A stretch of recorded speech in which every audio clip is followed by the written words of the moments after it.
Well, good morning, good afternoon, and good evening, everybody, depending on where you're listening and watching us from. And welcome to Recovery Live. Came to Believe Recovery's weekly live stream where we talk about everything addiction and recovery. I want to welcome my co-host, Alicea Martinez, from a new house in California. New house, new office.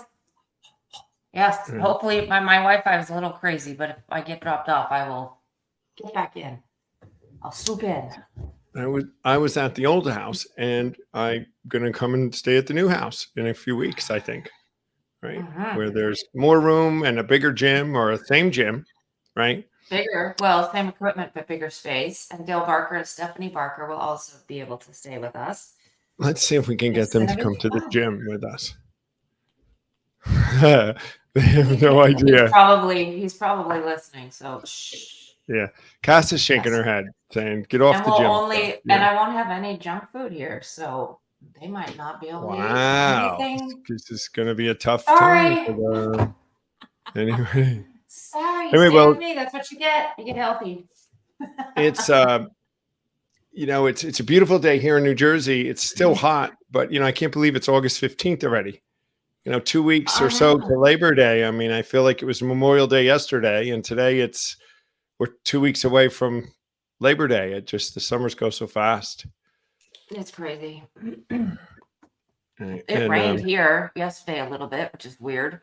Thunder and light rain, but so now it's humid and hot. But we've had a mild summer, actually. I'm grateful. We've had a really hot summer here, and I've been doing a lot in New York City over the last few weeks and really months. I've been there almost more than I've been here, and I mean, it's been so hot in the city, the humidity, and trying to get in and out of cabs and riding the subways. The subways are all air conditioned, but not the platforms or any of the access, So once you get in the subway, you're air conditioned, but to and from. I did not go on a subway when I was out there. Dara did, but I did not experience that.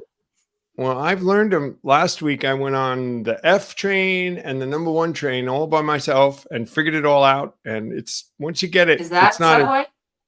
What? Is that a subway or that's not a subway? Those are subways. Okay, so train. They call them their trains. Underground is a subway. It's an underground train. That's all. How naive and ignorant I am. And I took the 7 train. This means nothing to you guys. Out to Long Island City to see Chip Roper, who I hadn't seen, who's a big advocate of Came to Believe. Steve knows him. And that was fun. So I'm learning how to navigate the city quickly. And then back to my office there in Radio City Music Hall and just been doing a bunch of stuff. But one of the things I wanted to tell everybody about is I know you guys, one of our episodes not too long ago, we had Josiah Haken from City Relief on, and they're one of the largest, they are the largest faith-based homeless outreach organization in New York City. And they provide soup and food and clothing and support and aid for the homeless around New York City and in New Jersey. They do Patterson and Newark, a couple of cities as well. So the New York metropolitan area-ish. They have 10 vans. And so they are deeply connected with a group of people of which many could use our services, or many would greatly benefit from what we do. And so I've been working a partnership and relationship with them for a while now to get us as involved as we can. And I got the green light to have Came to Believe come to every one of the outreaches that we want to go to. So tomorrow, Lisa and I are going into New York City to join the Chelsea Park outreach, and we're going to set up a Came to Believe table and everything, and we're going to give out hygiene kits to them, and there's 300 or 400 that will come. So it's a great thing for us to, number one, get awareness in New York City, big time, and to be able to help and lend a hand in trying to solve the homeless problems and addiction problem. Then, if that's not enough, on Friday, Donna Goldstein, one of our senior volunteers here in New Jersey, is coming with me to 14th Street for their outreach on 14th Street, which is south in Manhattan. So we're going to go twice this week. So it's very exciting. We haven't done that before. And 2 weeks ago, we did um, an outreach with the Phoenix group where we went to a climbing gym in Brooklyn, and we invited everybody from recovery organizations all over the city to come as a networking and as a get to know you and get to know us event in Brooklyn. So we're doing all kinds of stuff in New York Getting City, out there. awareness, connecting with all these organizations that are doing great things at the level they're either addiction or addiction adjacent to helping us. It's where we want to be, along with my high level fundraising efforts that are going on in New York City, which have made some needle moves as well. So that's the And stuff then going on. real quick, Yeah. September 6th, I believe I should have pulled this up, but I didn't know we were going to be talking about it. Dale Marsh and I in Sacramento are doing some sort of outreach with a table for recovery and addiction, also at city capitol, I think. Correct? Yeah, in Sacramento. Yeah, Yeah. Sacramento. So we're doing that in California while you're doing all that in New York. Right.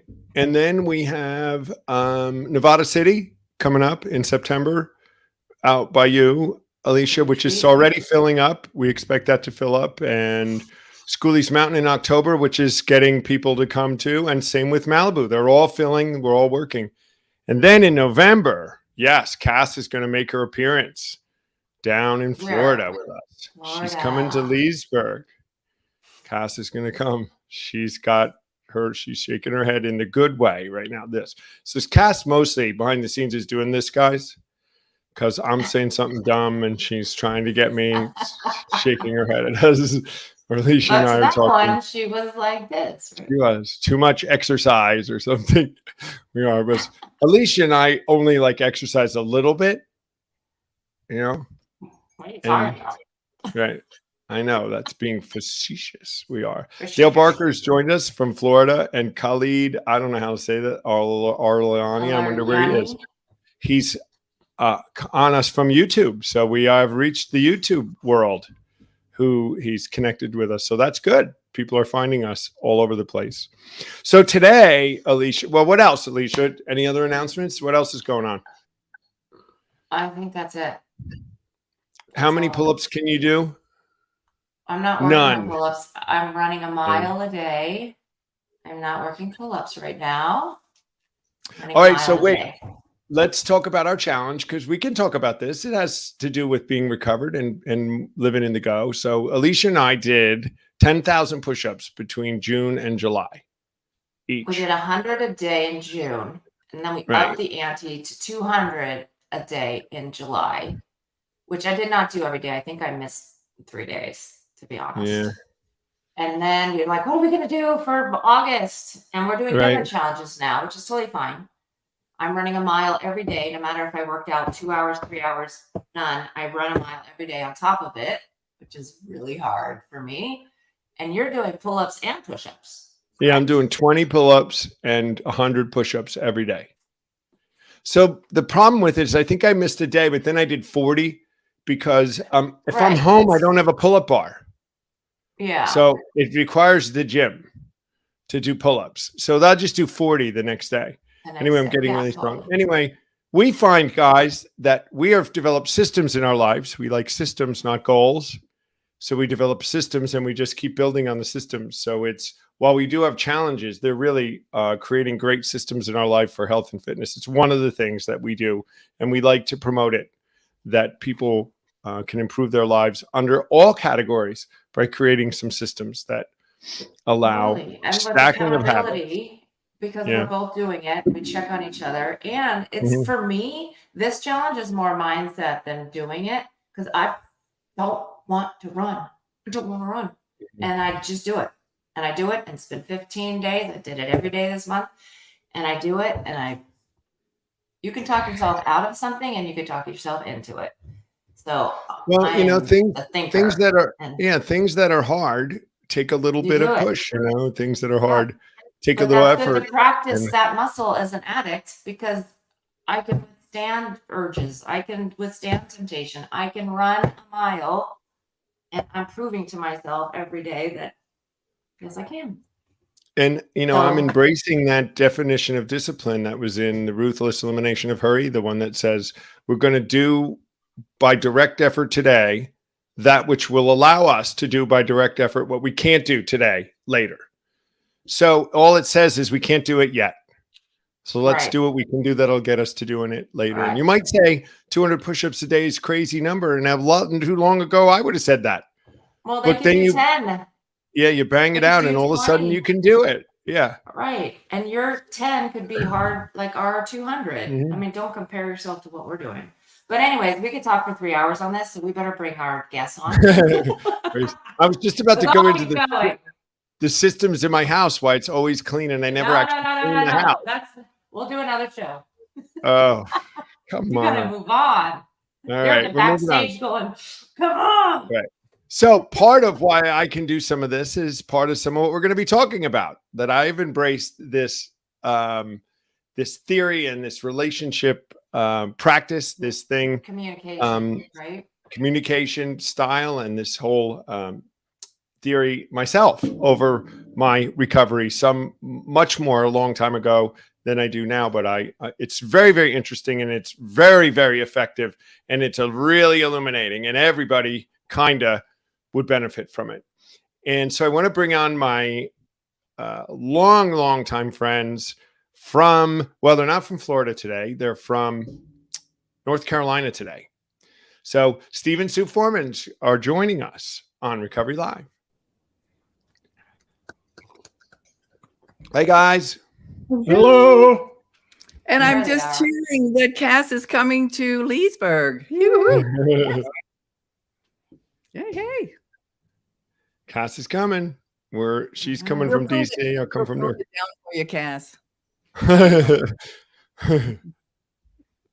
Anyway, so what we're talking about today, guys, is Imago relationship therapy. I guess we call it, right, Sue? Imago relationship. We'll I cover guess that system and Theory- goals it could be a after. theory. Just hold on. Yeah. Imago relationships. I think in our case, it's practices. Yeah. Right. You got to start it. I with, like that word. Yeah. You have to learn how to do it. So it's a bit of a process. Well, that's Practice. awesome, Steve, because we love systems and processes. That's what we want. We default to our processes, not That was our goals, nice right? segue. Mhm. Nice segue. That was perfect, Steve. There you So go. for those out there, and we're gaining an audience now, guys, this is why we kind of talk for a little while, so we get some audience on with us. So Imago, what is it when people are saying, what's Imago? I know they are. It's a relatively new construct of what a relationship is and what it does. And in particular, if we were just taking parent-child relationship, for instance, that's a first one, it would be actually seeing and really knowing and letting that person that you are trying to know realize that you are seeing and knowing. And it is such a basic thing. Have you ever been at a pool where you have a kid jumping off a diving board or something, and they say, "Look at me, look at me, look at me, mommy, look at me, mommy." That's a line that came from Liz Rogers' family thing. You're right. Imago is explaining what that really is all about. And when we talk about making a connection with a Holy Spirit or God of our understanding, we know that we have that connection if we really believe that He knows us. And we pray often in AA meetings, the Lord's Prayer. And there are 3 key words in there that Dale Morfitt taught us. Dale and Carol Morfitt, one of the 6 authors of the Came to Believe Recovery book. And those 3 words are 2 letters each, right at the beginning, as it is.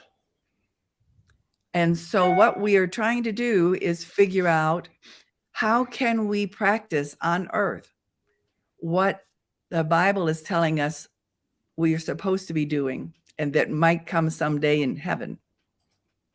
So the as it is means that we need to be seen and heard and loved on earth by someone. Hopefully it was our first parent. Maybe it was even both parents.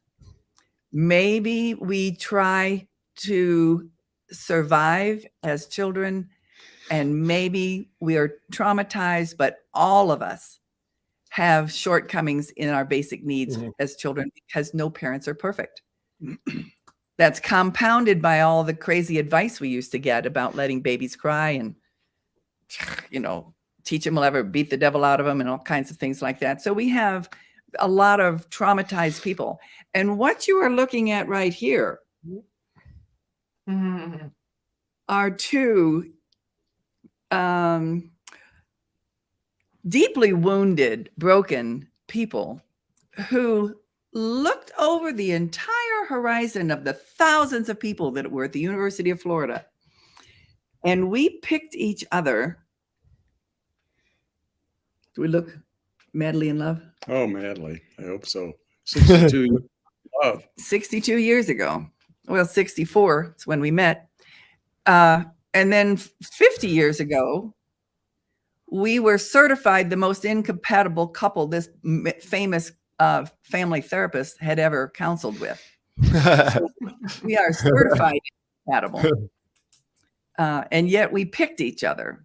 So Imago is one of those constructions of looking at all the research from the Bible to Carl Jung, to Freud, to all of the others, to Harville Hendricks, to explain why we pick someone that we are incompatible with. And we either pick somebody, or we provoke in them, or we project onto them the very characteristics that were the most wounding from our original caregivers. I think I'll stop and let Steve add to that. Well, the thing that I got most out of Imago is what Sue lastly referred to as, why did we ended up getting married and surviving, so to speak, for 62 years. And the process of the Imago relationship therapy teaches communication skills about how we can communicate with one another without wanting them to throw a pot or a pan or some other rock at us. So the Imago thing taught us how to have a dialogue conversation over issues instead of yelling and screaming and throwing things as some of us might have experienced. So we pick people who make us whole. So I have I'm an on-time guy, and I'm married 62 years for somebody who some occasionally just whistle while you work. And we could go down a half dozen examples of why we are different. But the process of going through the Imago process with someone who knows what they're doing, and it's nationwide. You can look up Imago therapy and find somebody in your area that will take you through the process about how you discover that the wounds of your childhood are looking to be healed by this person that we end up with.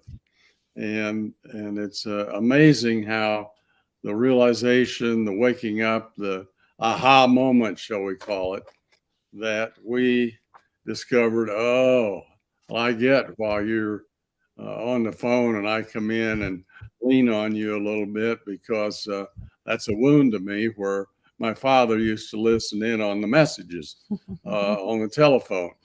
And so you got a whole bunch of other things you discover in the process, that why is a wounded child seeking a person who will fulfill them and make them a whole person. That's the process that I discovered when we went through this Imago thing, which we're slow learners. We've been to 3 or 4 or 7 or 8. process learning. We want to know more about it. And of course, there's a book, Harville Hendricks' book, Getting the Love You Want, is one that we would recommend for anybody who's in that query model. Why?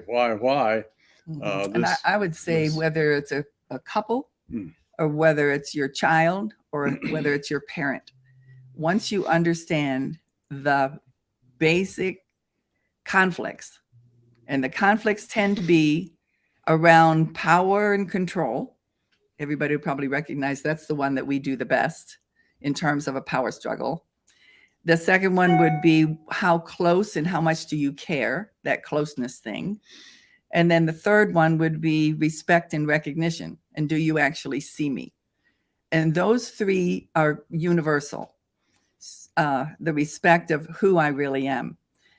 And it's when I don't even know who I am, it is really difficult for me to figure out what he's supposed to be doing. And it's doubly different or triply or 100 times more difficult for him to figure it out.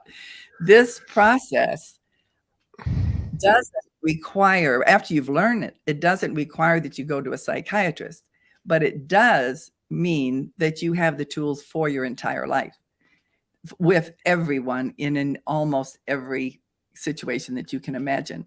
So we were married for 10 years. We started filing for divorce after 10. About 4 years later, I went to Al-Anon. 5 years after that, he went to AA. We started the retreats 6 years after that, when Clarence gave us the authority to over that retreat. And then we were fighting all the way to the retreat, looking really good at the retreat. And then we would fight all the way back. We started this in 89 with Harville Hendricks, the author of it. And we were still doing the retreat. So we'd been to a retreat or 2. And the Imago weekend, we'd gone to 2 of them. And then a retreat was coming up. And we go into our storage room and we're going to try to move a clothing rack, one of those aluminum shiny chrome things with wheels on the bottom with a rod where you can hang clothes on it. We're going to move it out of that storage closet. And we break out in this power struggle over whether we're going to tip it left or tip it right. We are just the worst couple that you can imagine.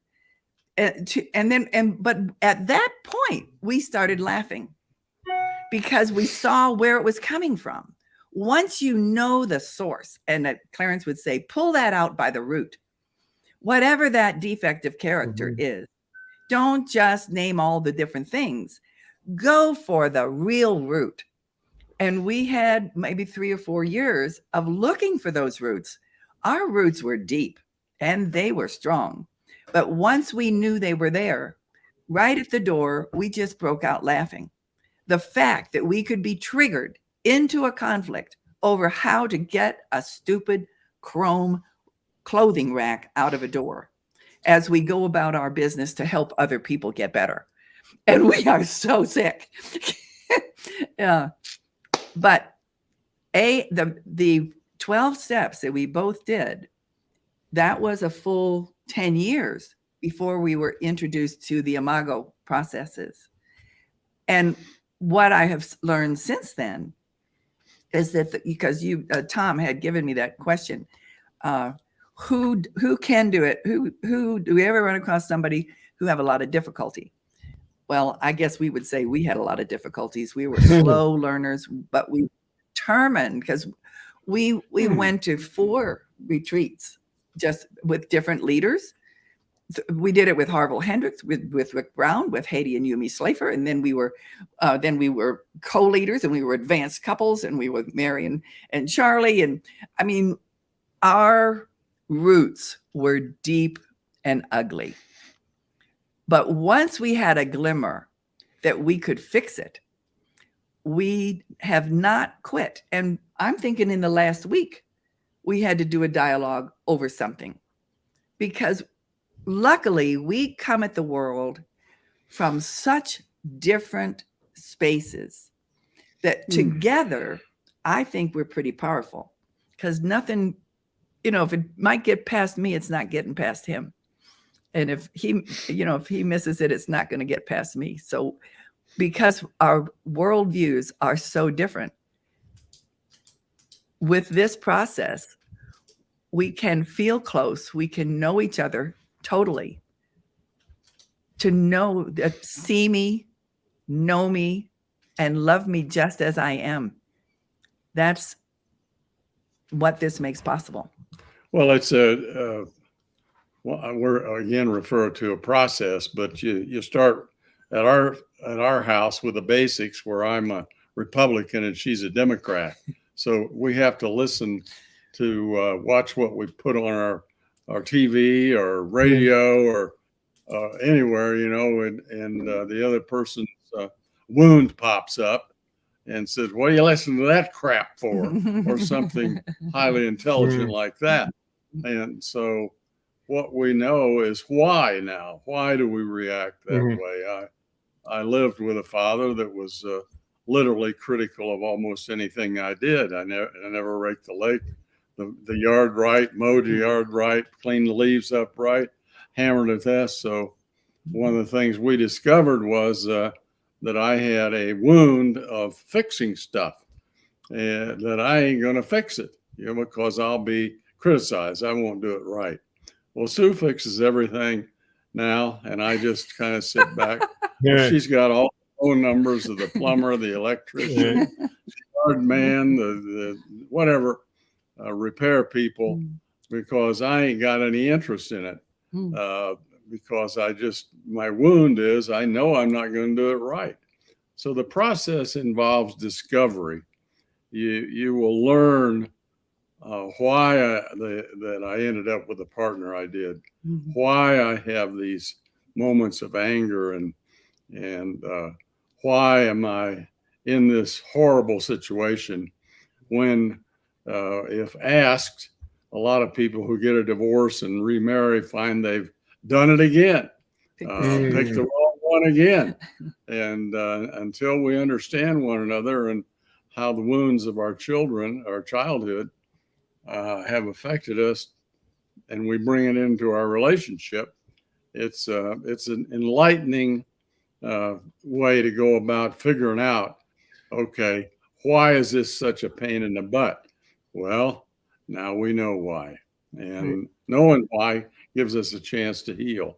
Yeah, that's huge. So, right, I just to give you guys another perspective, I was raised, this is for everybody, I was raised number 5 child. I was never seen. I was never heard. I felt like nobody cared about me. I was insignificant. I was a sensitive kid, and I felt like nobody cared about anything that I said or did. And I was really confused and wounded by it, because I had all these feelings going on, and nobody addressed them, and I was minimized, and anything I wanted was never given attention to, along with never being told I was loved by my parents. They never spoke the words, "I love you."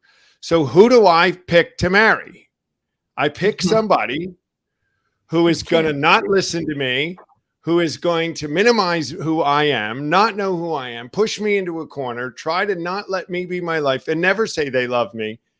And unless I realize that they're going to push that button on purpose, I've met that person, so that I heal from it and realize that I don't matter.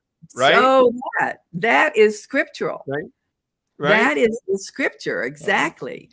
And back when Matthew and Mark was being written, they understood this, because the Pharisees asked Jesus, "Hey, Jesus, how come Moses said we can write a writ of divorcement?" And this was during one of those lectures on why you marry and stay married. "How come Moses says you can quit and get rid of that wife?" And Jesus said in the various translations, "Because you are so hard of heart." He did not say hard-headed. The other translation, that particular word, also means teach. So you are so hard to teach. So when you are looking for someone. You are looking for someone to help you heal, to become whole. And you look all, and for some reason, our brains are made by God to pick someone who is going to push that button, because that button needs to be revealed. And if you marry your sister and they're just so nice and everything, then that's never going to be healed, and it's going to come at you and it's going to sabotage you no matter what. So your partner is here to help you heal. Now that concept is so different than you're going to find someone that'll make you lifetime happiness, all sunshine and flowers. Our culture says you're supposed to be happy. Jesus says you're supposed to heal.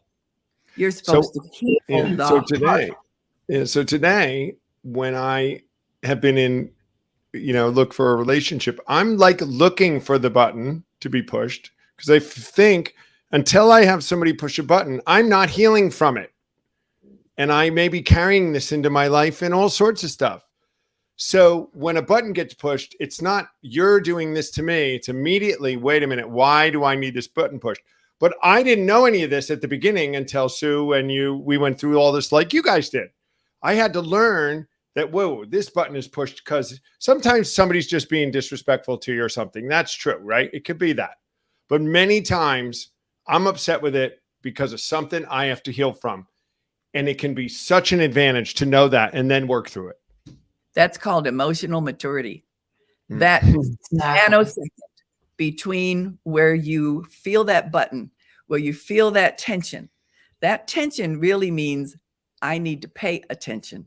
I'm paying attention, but I'm not looking at this. I'm looking, what is it about my childhood, my memory, my worldview? What's happening in my amygdala and my hippocampus that would cause this bodily reaction to something external? That's like step 10, right? Continue to take personal inventory over and over and over and over. Yeah. Timothy and I, we've been together 11 years, married 10, and we read that book and we had it on our fridge, like the order of doing this and validating and all this stuff. And we were in counseling, and because I'm an isolator and he wants to get it done now, and I'm a hider and I will get in a fight and go to bed, and and it was just like, and I was addicted, and so that was in the way. But again, like we started with practice, that Steve said, we just had to practice. There was sometimes he was so mad he would tear that thing off the fridge and throw it in the trash can, and then I would have to slate more. And then we would put it back up. And like you, we were leading marriage home groups and going to church. And we were like crazy. But now it's like you said as well, is once you see it, you can't unsee it. So when I feel triggered and he's doing something, I know, oh, that's my thing. And I mean, I could try to ignore it, but he knows I know. And now it's been 10 years. So it's just like, then it's a step 10. I have to just make amends or communicate but it's so effective because he can be right in his feelings and I validate, and I can also be right from my experience. Absolutely. And then we don't have to fight on who's right and all that stuff, which is huge. That anger thing. Yeah. The anger thing was so beautiful between us because I really cringe at the anger. So what I learned over all these years is that is classic powerless child who is being sexually molested and raped with no power. And especially if it's a family member, then you cannot be angry because your survival depends on them. So you are completely powerless. And I do not do anger. I stuff that down. It sabotages every other part of my body. But all the world of men that I could have picked, I picked the one who is a poster child. That he was famous for anger. His aunt told me that the whole family would be looking at him doing anger on the floor with all fists and feet going. So he does anger beautifully. So I probably unconsciously picked him because that's anger. And then I would provoke in him the anger and try to kill it in him at the same time. Now that makes it difficult for him to figure out how to figure me out, don't you think? But but what a match we are, because I really needed to find a way to get to the root of this suppressed anger that was coming out in other things. So Exactly. Yes. it is a beautiful plan once you see it. It is tedious. Would you say tedious? Well, it's painful. Painful. But it's Okay. necessary. It's uncomfortable, but there's always growth in that process. There's a happy ending. You can't You know. think your way into it. You have to emote. And that's one of Clarence's favorite things. He said, these AA rooms have these signs that say, think, think, think. He says, we alcoholics don't think, we emote. Well, what he's saying is the healing is in the emotions. We didn't think our way into addiction or mental health. We never thought our way into it. We emoted into it. And that's the kind of work we have to do. And so we're often just crying when we're talking to each other. But we know what we're after. And the golden nugget is always at the end of that digging. So I've got to a point where I would have told you, I failed at this twice, 2 marriages, and it was a long time ago that I was divorced, and now it's like 16 years or something. And now I'm looking forward to, Dale Barker laughs at me, and I want to get married someday. I think in some ways that the healing I need left is going to come from being 2 is better than 1. I just believe that. I believe there's somebody's going to push some buttons that still need pushing. But I feel like today, at least I'm somewhat aware that when the button gets pushed, I'm going to know what to do about it, because they're not getting pushed when you're alone. Like I'm still able to just be whoever I am and live in this pain. And I'm reacting in the world. I'm acting out in the world. And Sue remembers this. I had to sit in the back of the classroom. I was worried about being embarrassed, and we found out why, all the way back to the little red tights. Remember, Sue? And I had been set and other things. And after working through all that, I came to this place where I could stand up in front of a group and talk now confidently. I was teaching spinning classes in front of people. That was a huge thing for me, to be able to understand that I was valuable. I was worth it. I didn't have shame and guilt, but it came from going through this process. It came from a button being pushed so badly that it caused such explosion that the only way around it was to talk about it, to fix it, to learn how to fix it. And the fix came in all kinds of other things in my life, though, have gone well because of that fix. So what else do I have, right, that needs fixing? And so we'll constantly be doing that, right? It's for the rest of our life. You're going to be learning. I mean, and our 12-step process does it. I do my moral inventory, and so it's not like we can't have our own improvement, and Jesus and God can help us in our accountability. But there's something about a wife, I think, that I gotta have. Steve's smiling too. Right. Or even a difficult mother. Hello. Yes. And I need to use this with her. A partner who agrees to be intentional with you. Well, all right, fair enough. This is where we're learning the skills. It's just a skill. But you ask me who's hard to work with. All right. The people who I've had the most amazing experiences with are people who have done the 12 steps, that we meet through the recovery process, who know what submission is. Because what you do in this dialogue process is you submit and you lay down your life mutually. So in this case, I might be the one submitting. When I submit, I'm using the form of the word where you turn in your thesis. You submit your thesis. You submit your life. you open it up, you become completely vulnerable to someone who has agreed to lay down his life in this moment for this hour. He puts away all his fix-its, all his judgment, all his jokes, all his everything, and is strictly available to hold what I say and give it back to me so that I can move it out of my hippocampus and amygdala with words out of my mouth that I don't even know where they've come from. He holds them and shows them back to me, and I can pick them up in my front brain. It's a wire around to that block between our conscious and our unconscious, so that I now have become aware of what my unconscious thoughts. Then we switch, and I become the container in the mirror, and he submits all of this to me. But if I have not experienced submission to a higher power, in my case, my higher power is Jesus Christ, and I love Jesus Christ. I know that I am safe, and I can lay down my life. I don't have to defend it. I don't have to correct and say, no, that was Tuesday. That wasn't, I didn't mean that.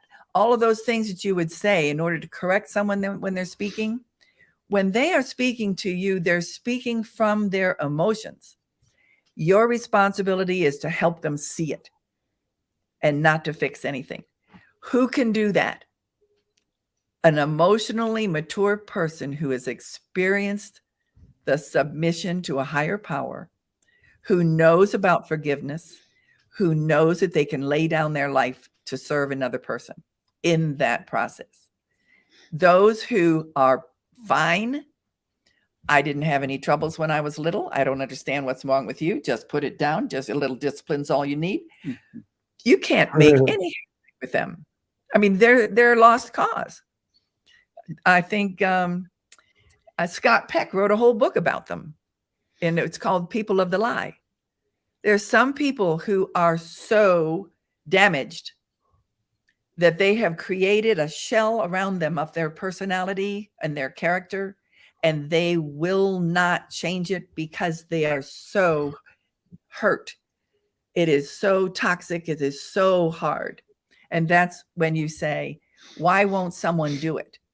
Because it is absolutely terrifying, traumatic to the death, and probably very early in their childhood, like before the age of 3, where their needs were not basically met. And if they submit, they die. And we have had people like that who could not even repeat to a person a 12-sentence word having to do with unconditional love. They couldn't hear it because they could not take it in. So some people are horribly damaged, and some are terribly damaged, and some are damaged just enough to be needing to have horrible strategies to keep themselves safe. And some have learned to lay it down and to be vulnerable and turn their life over to a higher power. Those people you can make headway with, which is why, again, Alicea, why we have a step 10. Mm-hmm.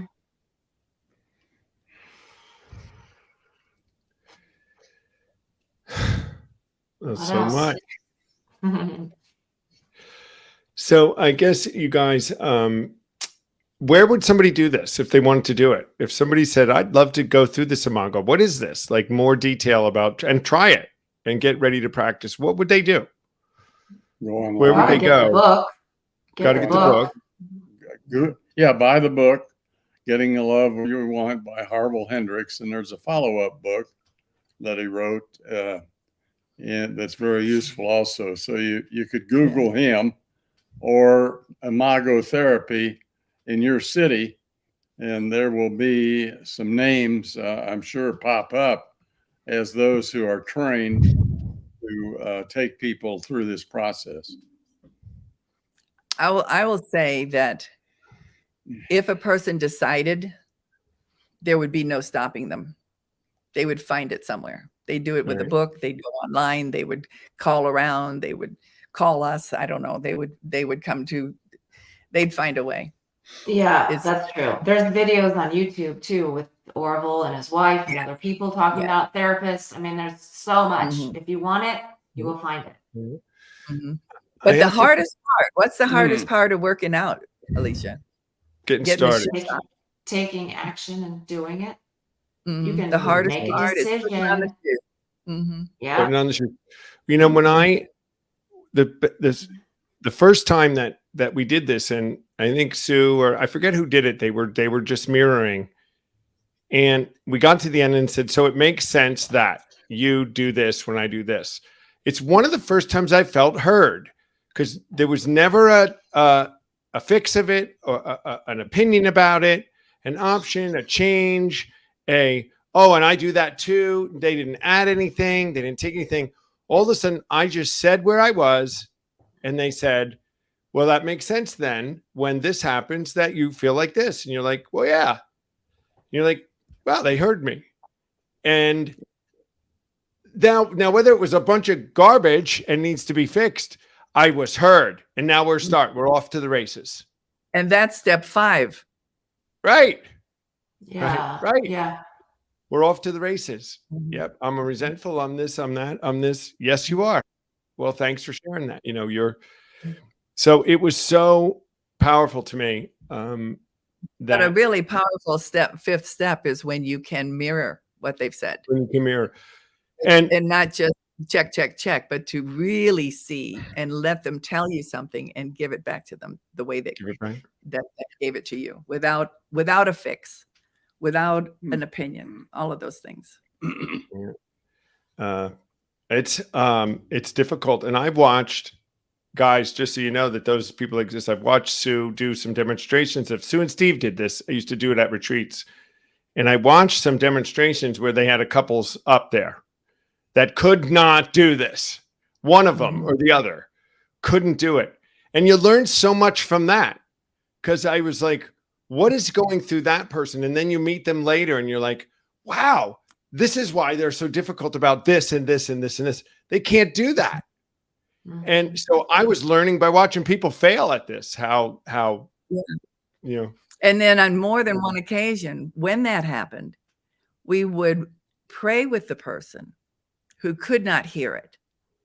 And they would pray that they could put their lives down, that the Holy Spirit would open them, that Jesus would give them this supernatural power to be available and hear their spouse. And you could see them change right in front of your eyes. And then they can mirror everything back. Now, I'm not even going to say who, but it is just astounding to watch in front of your eyes a transformation when someone simply prays for the power to carry it out. Just that basically is that Step 11. 11. Yeah. It's 11. Yeah. And that gives me goosebumps just remembering it, because I'm sitting here. We are complete idiots about everything. We can't actually do many of the things that we recommend. Not without writhing and beating on the floor, and we do it. But so the technique is just prepare the listener and to have them pray, and they sit there and do it, and you watch. I mean, it's like something you can watch the tension go out of their bodies, and then they're there. And it's when they're like that, the person sharing, submitting, is now in a safe space. They're not going to say anything. I'm not going to express any anger. If I think that my partner is like my parent and I'm going to die, if I tell him that I'm angry, if my partner now is safe and open, and I can say absolutely anything, and he's just going to help me sort it out to find out the source of the trauma, then I can be open. So it is absolutely the most beautiful dance I've ever witnessed. Mm-hmm. It is required, though. I think, like you guys are saying, willing participants, people who want to figure out you're coming together to solve this. Even if you think at the beginning you're coming together to get your way, you're really Right. coming together you're coming together to get your way, is to solve it. And I guess that would be, it's same as addiction and recovery. If you don't want to get better, well, you're not going to do what you need to do, even if you don't have the tools. Once you decide, I don't know what to do, we're terrible, we're fighting all the time, we've got to do something. That's step one. You're ready. We can't do it. We need some help. We're unmanageable. Help us. And that's a key. You gotta have two willing partners. So I think that's another characteristic of who I'd be looking for, is someone who right off the bat is willing to be a partner in this and be able to do it, and saying, if you're not willing to be partner doing this, we're going to be pushing buttons and nothing's going to happen. It's going to be miserable. Yeah. So what we're going to do, guys, that was just fantastic. I mean, I know that's just like, we just scraped the surface of what this has to offer. And I hope that some of you in the audience got some, the encouragement or some interest and maybe some hope that you were like Steve and Sue, or like Tom was. Better, please. Or better. Or we're like Alicia and Tim, or are like them now. When you hear her story, you say, that's what I do, and that's what we do.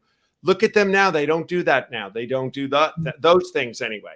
Who knows what they're working through? But then it's a great progress, and it should be a great encouragement to those. We are scheduled to have somebody from the Imago at the organizational level, right? Right. Or not, because his schedule is getting more and more busy all the time. Right. So we have some other options. There's somebody in Orlando that I haven't talked to yet, but I know they're available, that Bernie and Sandy use. Right. So we were going to call him and see if maybe that would be an interesting show to have the Imago coach on with that Bernie. would be amazing. That would be fun. Mm-hmm. So guys, this is part of our living in the go. It's part of the things that Came to Believe Recovery supports as people go through the steps, and then they say, now what? And they start working their 10, 11, and 12. There's tools, there's things we can all do as we're we're continuing to take our inventory, and we're praying for God's will in our life and the power to carry it out, and then going on out and helping others. Part of it is maybe for you, learning how to do this Imago communication. And if you're married, it probably is something you ought to do. And so we'd love to see you at one of our retreats. They're coming up. Check our website. They're all over the country. Come meet us. You'll meet Steve and Sue, especially in Florida. You'll meet them there in November. And Cass, you're going to meet in November. Come to California and you'll meet Alicia. Well, you might meet Alicia anywhere, but for sure you're going to see her in California. And I'm around too. And we'd love for you to begin a process of recovery, number one, and then restoration from any kind of a brokenness that you have. So you're living in the go, guys. It's about living your happy, joyous, and free in every category of your life, and working towards push-ups and pull-ups, right, Alicia? Yeah. And running. And running. Run. Steve and Sue, I want to thank you guys for coming on. We'll have you on again. Have a great rest of your day and the rest of your week. And we'll see everybody else too next week, right here at 10 a.m. in Pacific, 1 p.m. Eastern, and 6 p.m. if you're in the UK, right here on Recovery Live. All right. Bye. Bye, everybody. Bye.